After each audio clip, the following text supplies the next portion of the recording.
지저스 복음방송 이제 5번째 말씀을 올려드리겠습니다. 말씀 창세기 39장 1절로 7절로 20절의 말씀을 봉독에 올리겠습니다. 그 후에 그의 주인의 아내가 요셉에게 눈짓하다가 동침하기를 청하니 요셉이 거절하며 자기 주인의 아내에게 이르되 내 주인이 집안의 모든 소유를 간섭하지 아니하고 다 내 손에 위탁하였으니 이 집에는 나보다 큰 이가 없으며 주인이 아무것도 내게 금하지 아니하였어도 금한 것은 당신뿐이니 당신은 그의 아내이니라. 그런즉 내가 어찌 이 큰 악을 행하여 하나님께 죄를 지으리이까. 여인이 날마다 요셉에게 청하였으나 요셉이 듣지 아니하여 동침하지 아니할 뿐더러 함께 있지도 아니하니라. 그럴 때 요셉이 그 일을 하러 그 집에 들어갔더니 그 집 사람들은 하나도 거기에 없었더라. 그 여인이 그의 옷을 잡고 이르되 나와 동침하자. 그러나 요셉이 자기 옷을 그 여인의 손에 버려두고 밖으로 나가매 그 여인이 요셉이 그의 옷을 자기 손에 버려두고 도망하여 나감을 보고 그 여인의 집사람들을 불러서 그들에게 이르되 보라, 주인이 히브리 사람을 우리에게 데려다가 우리를 희롱하게 하는도다. 그가 나와 동침하고자 내게로 들어오므로 내가 크게 소리질렀더니 그가 나의 소리질러 부름을 듣고 그의 옷을 내게 버려두고 도망하여 나갔느니라 하고 그의 옷을 곁에 두고 자기 주인이 집으로 돌아오기를 기다려 이 말로 그에게 말하여 이르되 당신이 우리에게 데려온 히브리 종이 나를 희롱하려고 내게로 들어왔으므로 내가 소리질러 불렀더니 그가 그의 옷을 내게 버려두고 밖으로 도망하여 나갔나이다. 그의 주인이 자기 아내가 자기에게 이르기를 당신의 종이 내게 이같이 행하였다 하는 말을 듣고 심히 노한지라. 이에 요셉의 주인이 그를 잡아 옥에 가두니 그 옥은 왕의 죄수를 가두는 곳이었더라. 요셉이 옥에 갇혔으나 여호와께서 요셉과 함께 하시고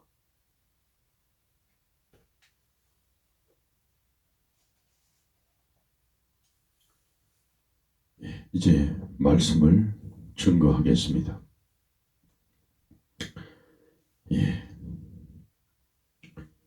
소년이었던 요셉은 보디바르 집에서 일을 하는 동안 건장한 청년이 되었습니다. 요셉이 하는 일은 무엇이든지 순조로웠습니다. 어느 날 보디바르 아내가 창밖을 내다보다가 요셉을 발견했습니다. 요셉이 그새 잘생긴 청년으로 자랐구나. 남편은 마침 며칠 여행을 떠났겠다. 그래, 요셉을 침실로 불러들여야지.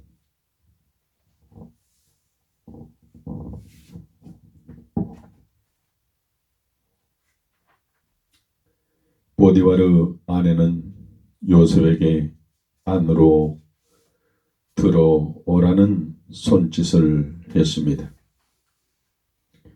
요셉이 방으로 들어오자 보디바르 아내는 그의 손을 잡고 그렇습니다.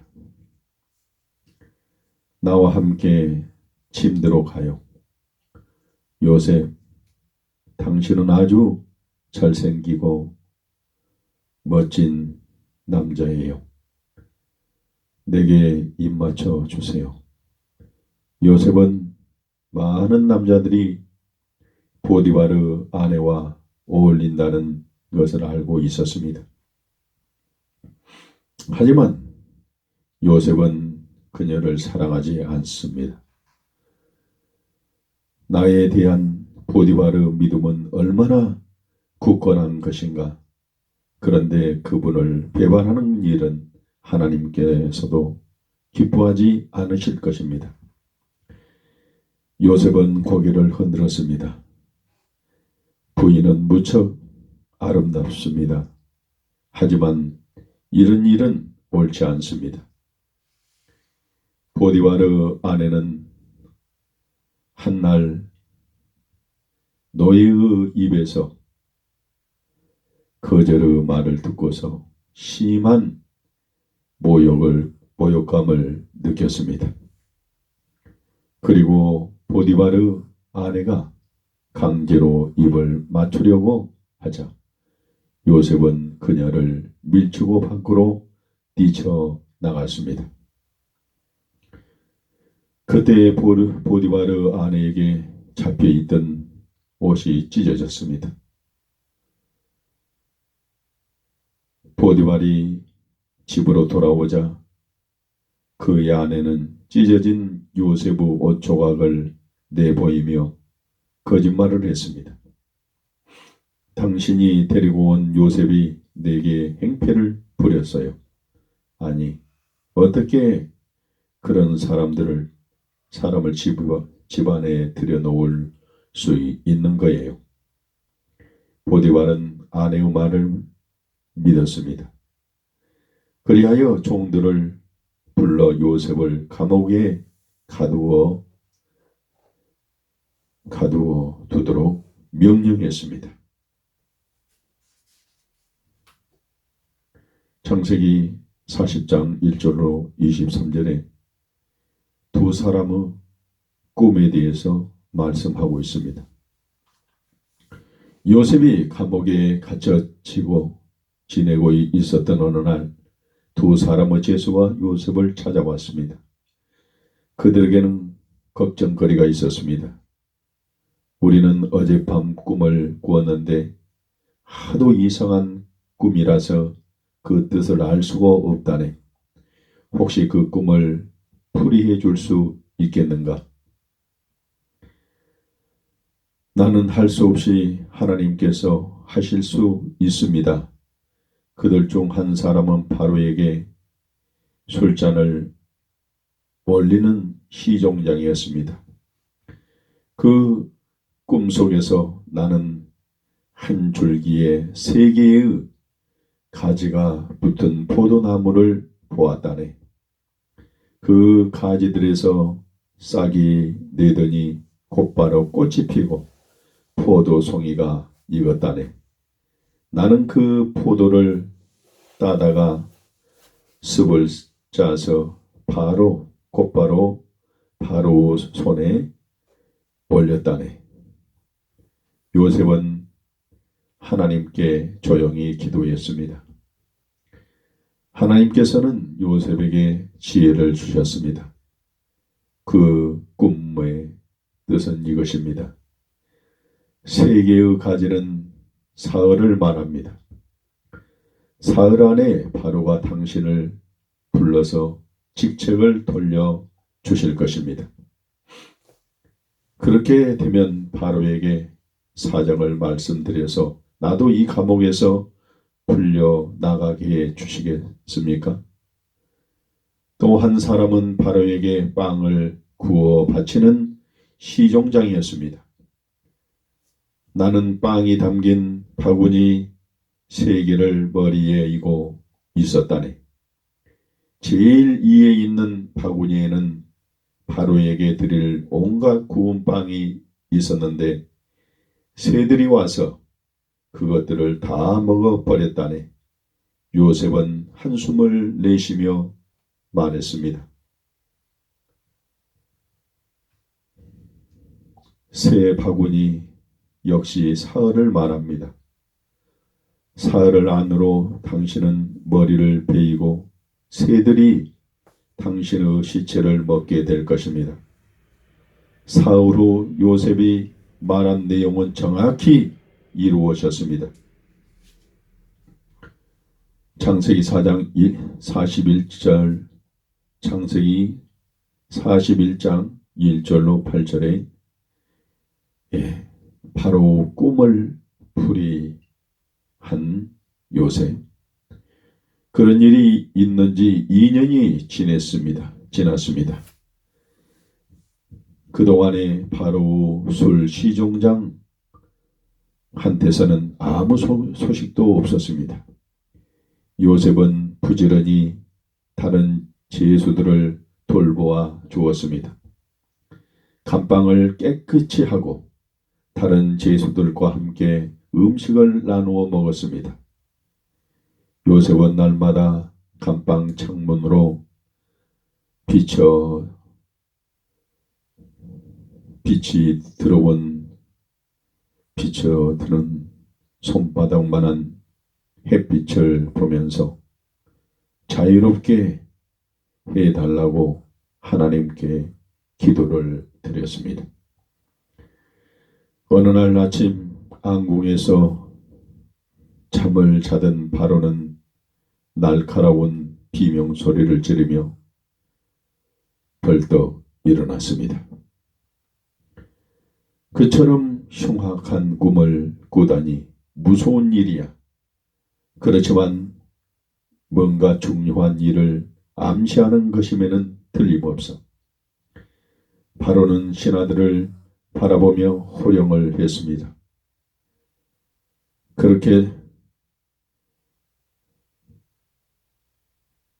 그렇게만 있지는 말고 빨리 꿈을 풀이하는 사람을 불러와라.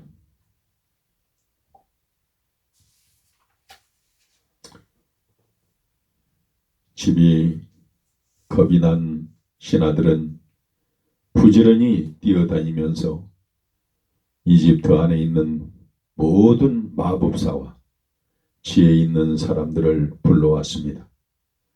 그러나 그 꿈을 풀이할 수 있는 사람은 아무도 없었습니다.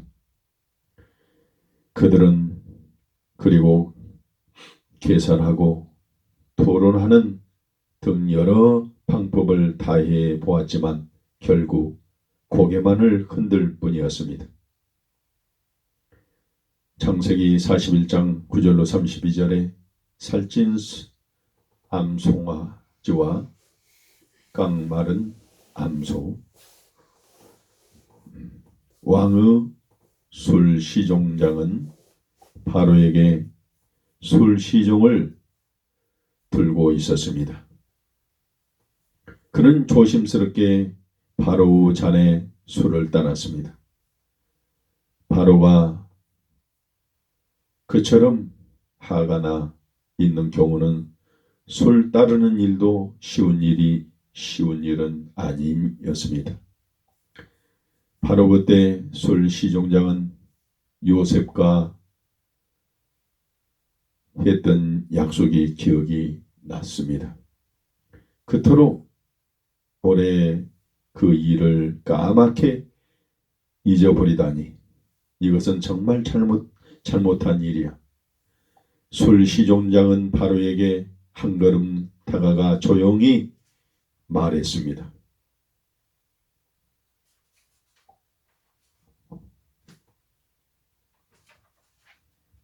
왕이시여, 제가 전에 감옥에 갇혔을 때 한 히브리 노예와 함께 지냈습니다. 그 히브리 노예는 제가 꾼 꿈을 풀이해 주었고 그것은 정확하게 맞았습니다. 그때 저는 왕께 사정을 말씀드려 주기로 약속했습니다. 그러면 왕의 꿈을 풀이해 줄 수 있을 것입니다. 바로는 고개를 끄덕였습니다. 그 죄수를 내게 끌고 오라. 신하들이 요셉을 데리러 뛰어나갔습니다. 요셉은 이발을 하고 깨끗한 옷을 갈아 입은 뒤 바로 앞에 섰습니다. 내가 꾼 꿈을 아무도 풀이하는 사람이 없다. 내가 할 수 있겠느냐? 아닙니다. 그렇지만 하나님께서는 하실 수 있습니다. 꿈에 내가 나일 강가에서 있는데 살찐 일곱 마리의 암송아지가 강에서 올라왔다. 뒤를 이어서 아주 깡마르고 흉측한 7마리의 암소들이 따라 올라와서 살찐 암소를 모두 잡아먹었다. 그런데도 그 암소들은 여전히 전처럼 흉측한 모습이었다. 내가 또 꿈을 꾸었는데 줄기 하나에서 이삭 일곱 개가 피어나 잘 여물고 무성하게 자랐다. 그 뒤를 이어서 다른 이삭이 7개가 피어나 오르는데 바람이 불어서 시들고 마른 것들이 있다. 그 마른 이삭이 잘 여문 7이삭을 삼켜버렸다.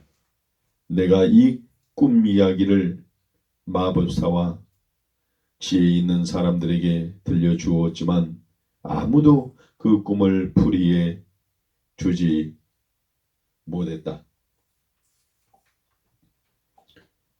요셉은 고개를 숙여 기도했습니다.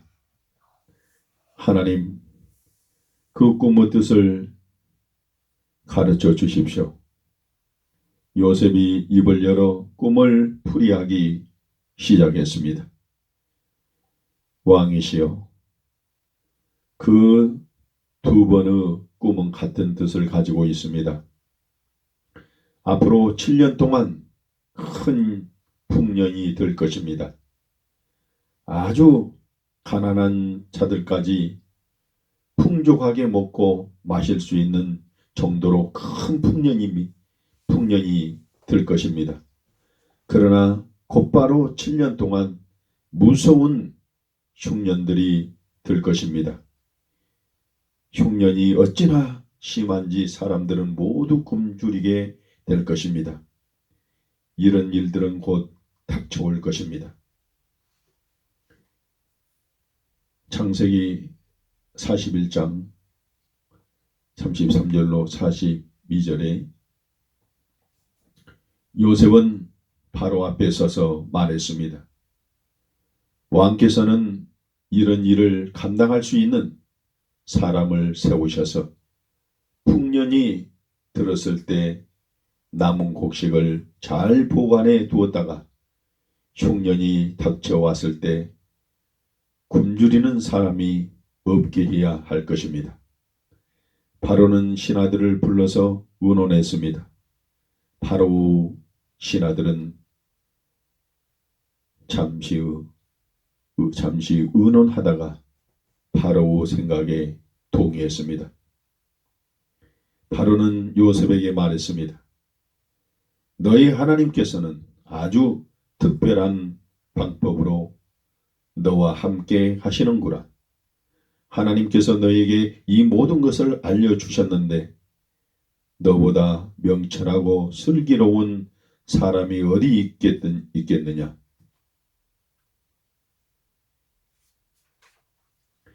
너는 나의 집과 내 백성을 다스리는 국무총리가 되어라. 온 이집트 안에 나이에 너보다 높은 자는 없을 것이다. 요셉은 금방이라도 숨이 막힐 것 같은 느낌이 들었습니다. 아침까지만 해도 한낮 비참한 재수였는데 말입니다. 바로는 그에게 하나님께서 말씀하시다 그분은 살아계시다라는 뜻이 이집트식 새 이름을 지어주었습니다. 바로는 요셉을 통하여 하나님께서 말씀하셨다는 것을 알았기 때문입니다. 해가 지면서 요셉의 말은 정확하게 들어맞았습니다. 요셉은 7년간의 풍년에도 불구하고 곡식들을 전략하여 온 나라 어느 창고에 차곡차곡 쌓아 두었습니다. 드디어 흉년이 시작되자 이집트에는 어디에고 넣을 것이 없었습니다. 사방에서 식량을 구하려고 이집트로 몰려들었습니다. 흉년이 계속되면서 가나안 땅에도 굶주리는 사람들이 계속 늘어났습니다. 그곳에는 아직도 요셉의 아버지 야곱과 형제들이 살고 있었습니다. 가나안 땅에도 7년 동안 풍년이 들었지만 풍족할 때 잘 보관해 두지 않아 흉년이 오래 계속되자 모든 식량이 떨어져 버렸습니다. 야고보 형제들은 대부분 다 성장해서 각자 자신의 가정을 이루고 있었습니다. 이제 자신들뿐만 아니라 딸린 식구들까지 먹여 살려야 하는 것이었습니다. 형제들은 서로 쳐다보며 걱정이 했습니다. 이제 우리는 어떡하든지 어디에 가야 식량을 구할 수 있단 말인가. 야곱은 그 지역을 지나는 상인들한테서 이집트의 식량이 많다는 얘기를 들었습니다. 그래서 아들들에게 이렇게 말했습니다. 내가 듣자 하니 이집트에 곡식이 많다고 하는구나. 그러니 가서 곡식을 좀 사오너라.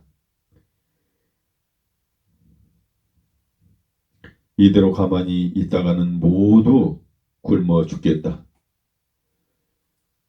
창세기 42장 4절로 38절에 요셉을 몰라본 형제들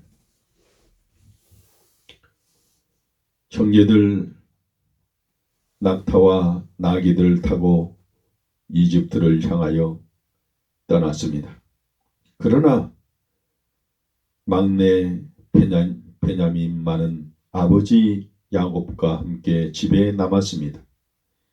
베냐민은 야곱이 가장 사랑하는 아들이었습니다. 요셉을 잃고 난 뒤 나엘의 하나 남은 아들마저 잃고 싶지 않았던 야곱은 베냐민을 항상 곁에 두고 지냈습니다. 야곱은 아직도 요셉을 잊지 못하고 보고 싶어 했습니다. 그나마 야곱은 베냐민 때문에 요셉을 잃은 슬픔을 잊고 웃을 수 있었던 것입니다. 야곱은 생각했습니다. 베냐민을 같이 떠나게 할 수는 없어. 만일에 요셉처럼 베냐민마저 잃게 된다면 어떻게 한단 말인가. 베냐민은 나와 함께 이곳에 머물러 있어야 한다. 야곱은 베냐민은 길을 떠나는 형들에게 손을 흔들어 작별 인사를 했습니다. 10명의 형제들은 곧 먼지 구름을 일으키며 사막 쪽으로 사라져 갔습니다. 야곱은 베냐민의 손을 잡고 기도하기 시작했습니다.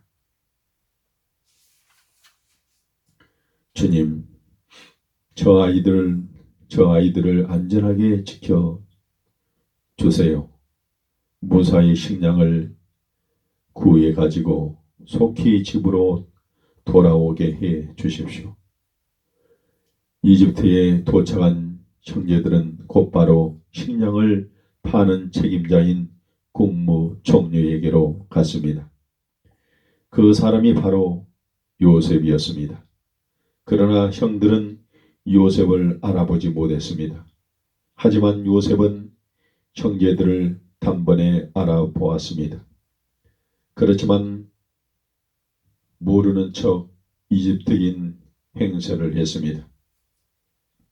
그뿐만 아니라 형제들을 간첩이라고 몰아세웠습니다. 우리는 간첩이 아닙니다. 우리는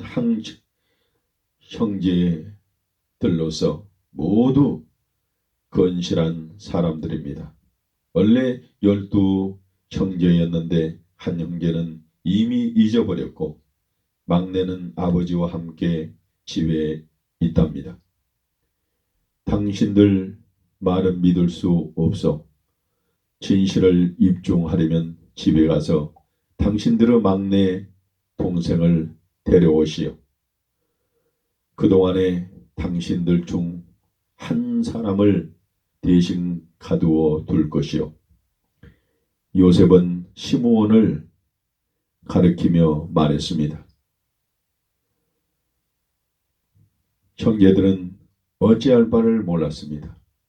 요셉이 다시 말했습니다. 그러기 전에 당신들은 모두 사흘 동안 감옥에서 지내야 하오. 사흘이 지난 후 9명의 형제들은 집으로 돌아가기 위해 길을 떠났습니다.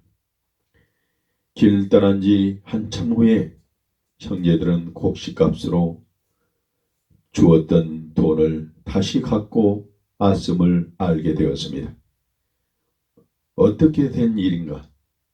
그 이집트인은 우리가 곡식을 훔쳐갔다고 생각할 것이 아닌가? 형제들은 집에 도착하자 생각할 것이 아닌가? 그동안 일어난 일을 아버지 야곱에게 숨김없이 말했습니다. 그리고 베냐민을 이집트로 데려가게 해 달라고 야곱에게 부탁했습니다. 절대로 안 된다. 아무도 베냐민을 데려갈 수 없어. 베냐민은 여기에서 나와 함께 있을 거다. 야곱은 혼자서 중얼거렸습니다. 이건 요셉이 죽었던 것만큼이나 나쁜 경우다. 이 아이들은 시므온을 버려두고 떠나왔다. 그런데 어떻게 베냐민을 다시 데려올 수 있다고 장담할 수 있단 말인가? 창세기 43장 1절로 34절에 형들을 따라간 베냐민. 이집트에서 가져온 양식은 하루와 다르게 떨어졌습니다. 이제 얼마 지나지 않아서 나머지 양식마저 동이 나게 되었습니다. 야곱이 가족들은 하루 3끼 먹던 식사를 2끼로 줄였습니다. 그런데 곧 1끼로 줄이지 않으면 안 되었습니다. 그동안 형제들은 계속해서 아버지를 졸랐습니다. 형제들은 베냐민을 데리고 이집트로 건너가서 양식을 구해 와야만 했습니다. 무엇보다도 시므온이 그곳에 인질로 잡혀 있는 것입니다. 그러나 언제나 야곱의 대답은 안 돼라는 것이었습니다.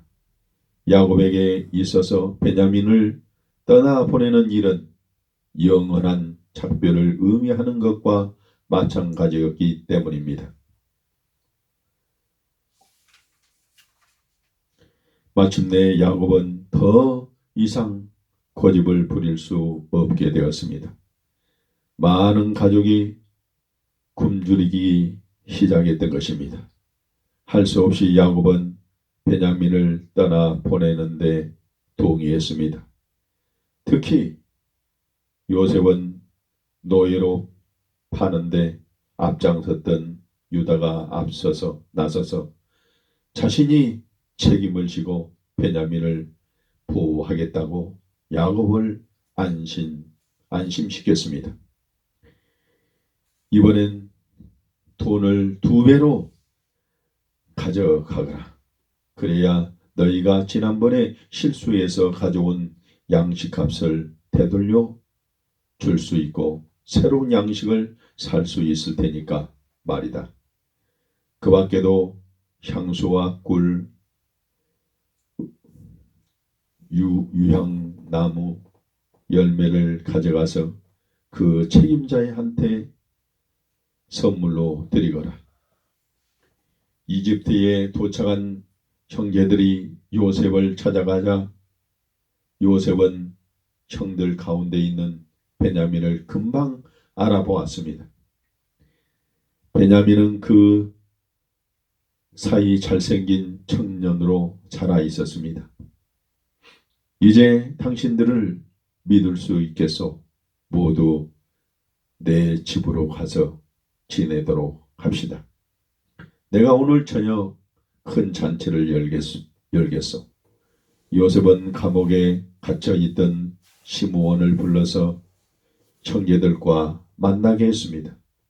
형제들은 요셉의 집 갈리인에게 찾아가 지난번 실수로 가져간 양식값을 돌려주었으나 갈리인들은 괜찮다며 받지 않았습니다.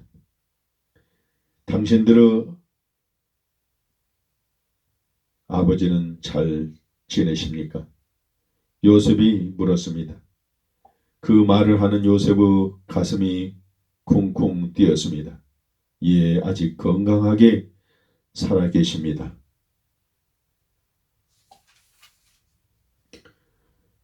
요셉은 안도 웃음을 내쉬며 다시 한번 베냐민을 바라보았습니다. 요셉은 베냐민에게 손을 얹었습니다. 하나님께서 그대에게 복 주시기를 빌겠소. 그렇게 말한 뒤 요셉은 급히 얼굴을 돌려버렸습니다. 눈물이 막 쏟아지려고 했기 때문이었습니다. 그때 형제들이 모두 요셉에게 무릎을 꿇었습니다. 오래전에 꿈속에서 보았던 것처럼 모든 추억들이 한순간에 몰려왔습니다. 요셉은 눈치채지 않게 방을 뛰쳐나와서 한없이 울었습니다. 주님이 우리를 다시 만나게 해주셨습니다. 저는 형제들을 너무나 사랑합니다. 요셉은 눈물을 닦고 다시 나와서 밤새도록 잔치를 열어주었습니다. 그러나 요셉은 끝까지 자기의 진짜 신분을 밝히지 않았습니다. 창세기 44장 1절로 34절에 다음날 아침 형제들은 집을 향하여서 떠났습니다. 형제들은 행복한 기분이었습니다. 인질로 잡혔던 시므온을 구출했고 식량을 샀으며 이집트 국무총리에게 초대되어 식사도 했습니다. 그러나 무엇보다도 베냐민이 안전했던 것입니다. 그렇지만 얼마 안 가서 형제들은 요셉의 계획에 걸려들었습니다. 요셉은 종을 시켜 베냐민의 곡식 부대에 자신의 은컵을 숨겨 놓았던 것입니다. 곧 요셉의 부하들이 형제들을 추격해 왔습니다. 모두 낙타와 나귀에서 내리도록 하시오. 우리가 무슨 나쁜 일을 했습니까? 당신들 중 하나가 우리 주인의 은컵을 훔쳤어. 우리가 어찌 그런 짓을 하겠습니까? 형제들이 항의했지만 요셉의 부하들은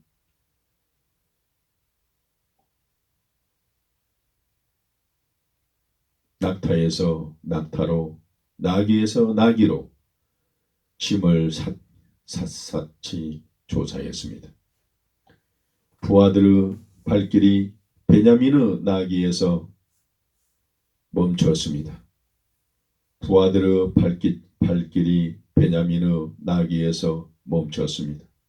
잠시 후 한 부하가 요셉의 은컵을 높이 들어 올렸습니다. 형제들의 입에서 낮은 비명소리가 흘러나왔습니다. 아니, 어떻게 이럴 수가? 대체 베냐민이 무슨 일을 저지른 거야? 베냐민은 너무나 놀라서 머리를 마구 흔들었습니다. 그렇지만 난 정말 모르는 일이에요. 훔치지 않았다고요. 요셉의 부하들은 그들을 다시 요셉의 집으로 붙잡아 갔습니다. 다시 되돌아온 형제들은 요셉에게 사정을 했습니다. 맹세코 저희들이 당신의 은컵을 일부러 훔친 것은 아닙니다. 용서해 주십시오. 당신들은 돌아갈 수 있어. 도둑질한 자만 빼놓고는. 그때 유다가 나서서 말했습니다. 그러나 유다가 우리가 만일 저 베냐민을 데려가지 않는다면 저희들의 아버지가 돌아가실 것입니다.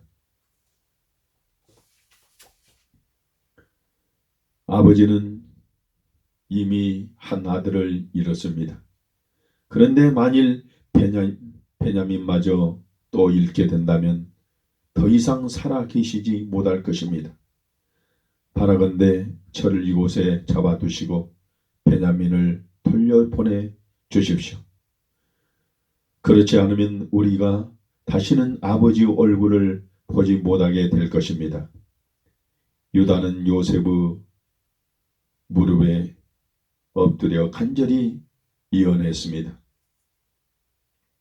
창세기 45장 1절로 24절에 요셉은 자신의 무릎 위에 엎드려 예언하고 있는 유다와 잔뜩 겁에 질려 있는 베냐민의 얼굴을 바라보았습니다. 요셉은 종들에게 명령했습니다. 모두들 나가 있거라. 이 사람들과 조용히 말할 것이 있다. 종들이 나가자 요셉이 말했습니다. 형님들, 내가 바로 요셉입니다. 형제들은 자신들의 길을 의심했습니다. 그들은 요셉은 너무나 두려워했기 때문에 감히 얼굴을 들어 마주 바라볼 수가 없었습니다. 요셉이 가까이 와서 말했습니다. 눈을 들어 나를 보세요. 형님들이 노예 상인들에게 팔았던 그 요셉이란 말이에요. 형제들은 가까스로 얼굴을 들어 요셉을 찬찬히 살펴보았습니다. 그러고 보니 그들 앞에서 미소를 짓고 있는 사람이 요셉과 비슷해 보였습니다. 정말로 요셉이 살아있는 것일까? 반가운 마음도 잠시 형제들은 아까보다도 더 큰 두려움에 사로잡혔습니다. 만약 그가 틀림없는 요셉이라면 자신들의 목숨은 살아남지 못할 것이기 때문입니다. 두려워 마십시오. 스스로 괴롭히지도 마십시오. 하나님께서 우리 가족을 보호하시기 위해서 그런 방법으로 나를 이곳에 먼저 보내신 것이니까요. 요셉이 다정하게 말하자 형제들은 눈을 들어 요셉을 바라보았습니다. 보세요. 형님들이 나를 이곳에 보낸 것이 아니에요. 하나님께서 하신 일이에요. 하나님께서는 나를 높이셔서 이 나라의 모든 것을 다스리게 하셨어요. 이 모든 것이 우리 가족을 돌보기 위한 하나님의 계획이셨어요. 빨리 아버지에게로 돌아가서 온 가족을 데리고 이집트로 건너오라고 말씀해 주세요. 그동안 나는 이곳에서 우리 가족을 맞을 준비를 하겠습니다. 말을 마친 요셉은 베냐민을 끌어안고 울기 시작했습니다. 말을 마친 요셉은 베냐민을 다시 보게 된 것이 참으로 기뻤습니다. 이 소식을 전해 들은 바로는 요셉의 형제들에게